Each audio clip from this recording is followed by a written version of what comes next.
नमस्कार दोस्तों, एक बार फिर आपका स्वागत है न्यूज व्हील पर। लगातार अपने तेज तर्रार भाषणों से लोगों पर तीखे वार करने वाले पुष्पेंद्र कुलक्षेत्रा का एक और नया भाषण आ चुका है। अब की बार पुष्पेंद्र ने पोल खोल डाली है उन लोगों की जो सेकुलर के नाम शब्द का एक गलत इस्तेमाल करते हैं।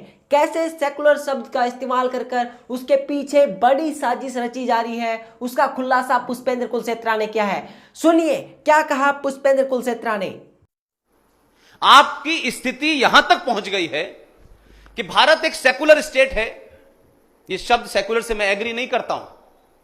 ये सेकुलर स्टेट है, हम सब कहते हैं कि भारत एक सेकुलर स्टेट है, लेकिन इसी सेकुलर स्टेट के अंदर कभी इस बात की तरफ ध्यान दीजिएगा,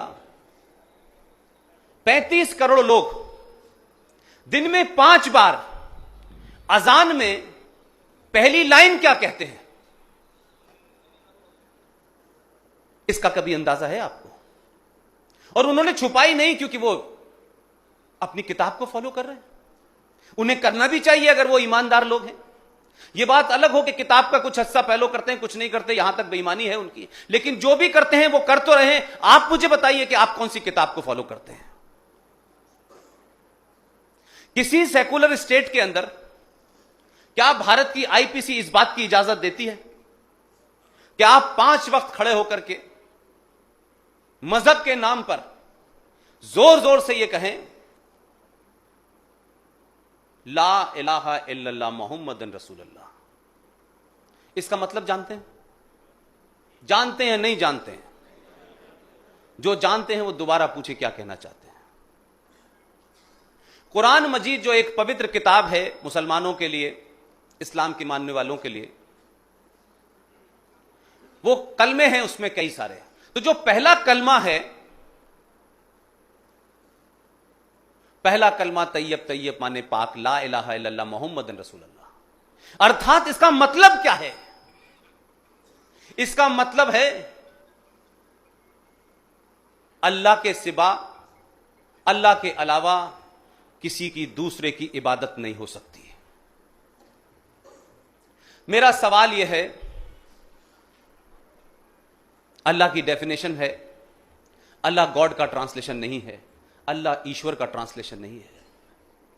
सेकुलर स्टेट में 5 बार दिन में देश भर से यह कहा जाए कि अल्लाह के सिवा किसी की इबादत नहीं जायज है, तो मुझे आप बता दें कि जो अल्लाह से सहमत नहीं है वो आपके साथ सहमत कैसे हो जाएगा? जब वो ये चिल्ला के कह रहे हैं कि अल्लाह के सिवा हम किसी को नहीं मानते, तो गणेश जी को मानने वालों के साथ उनका भाईचारा कैसा होगा? या जो लोग भगवान को नहीं मानते उनके साथ भाईचारा कैसा है? मैं गलत कह रहा हूं? तो आप इस बात को सोचें भाई कि जिन लोगों के 57 देश हैं, ना वहां रामलाल हैं, ना स्वामी जी हैं, ना आरएसएस की बैकग्राउंड है वहां किसी के पास, ना बजरंग दल का हेडक्वार्टर बना हुआ है, उन 57 देशों के अंदर जो पिछले 50 साल से खूरंदेजी चल रही है, जो कत्लो गारत चल रही है, वो किस लिए हो रही है? और अगर इस्लाम पीसफुल रिलीजन है तो पूरी दुनिया में इस्लामी कत्लो गारत कर रहा है भाई, और हम उसमें पार्टी नहीं है। तो आपकी समझ में शायद 2014 के बाद आया हो, लेकिन दुनिया की समझ में आ गया है, उन्होंने इलाज करना शुरू कर दिया।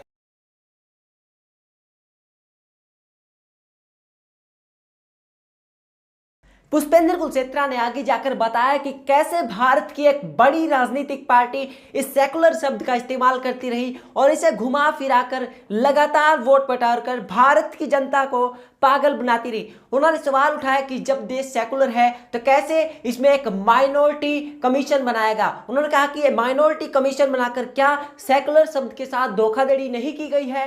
पूरा आपने इलाज क्या किया 70 सालों? डाली पुष्पेंद्र ने। सुनिए क्या कहा आगे। पहला तो आपने ये किया कि संविधान की किसी पन्ने के ऊपर माइनॉरिटी शब्द नहीं लिखा हुआ है,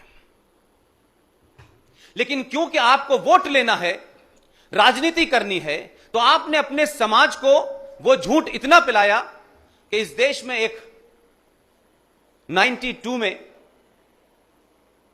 नेशनल कमीशन फॉर माइनॉरिटीज बना। यह सेकुलर स्टेट है, जैसी भी है, अंधी है, लंगड़ी है, लेकिन सेकुलर स्टेट है। इस सेकुलर स्टेट के अंदर माइनॉरिटी कमीशन क्यों है?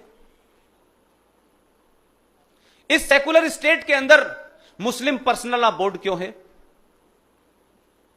अगर यह सेकुलर है और आप कहते हैं कि स्टेट का कोई मजहब नहीं होता, तो फिर सबके लिए सब बराबर होनी चाहिए। फिर भारत के संविधान में संविधान निर्माताओं ने जो यूनिफॉर्म सिविल कोड की बात कही थी, तो वो तो संविधान वालों ने कहा था, किसी पार्टी का तो मामला नहीं था। लेकिन जब भी इस बात पे बात होगी कि भाई देश में समान नागरिक संहिता होनी चाहिए, उसे किसी खास वर्ग से जोड़ करके, उस पॉलिटिसाइजेशन करके आप उसको ठंडे बस्ते में क्यों डालते हैं भाई? कि संविधान की कुछ चीज हम करेंगे, कुछ चीज नहीं करेंगे, और कुछ चीज करने से किसी का मजहब इंफ्लुएंस होगा, तो वो ये तय कर ले कि देश मजहब से चलेगा या संविधान से चलेगा। हम तो फिर भी इस संविधान के सबसे बड़े विक्टिम हैं हम, तब भी हम ये मानते कि चलिए भाई जैसा भी है इसी से काम चलाइए। लेकिन आप तो इसमें भी झूठ बोल रहे हैं, इसमें भी फर्क कर रहे हैं, और फिर सवाल यह करते हैं कि जब भी आप ऐसी बात करेंगे लोग कहेंगे देखिए साहब ये एंटी इस्लाम है, एंटी मुस्लिम है। तो कुछ लोगों ने यह नैरेटिव बना दिया है कि जब भी कोई आप ऐसी बात करेंगे वो चस्पा कर देंगे आपको कि आप मुसलमानों के खिलाफ हैं, इसलिए ऐसी बात कर रहे हैं। तो ये क्यों नहीं कहते वो लोग से संविधान बनाने वाले लोग एंटी मुस्लिम थे? ये भी कहें तो संविधान की कुछ धारा तो अच्छी है और कुछ धारा बुरी है। सुप्रीम कोर्ट के कुछ फैसले तो बहुत अच्छे हैं, लेकिन सुप्रीम कोर्ट के कुछ फैसले बहुत खराब हैं। ये नहीं होगा भाई इस देश में। संविधान मानना है तो पूरा मानो, और नहीं मानना है तो बिल्कुल मत मानो।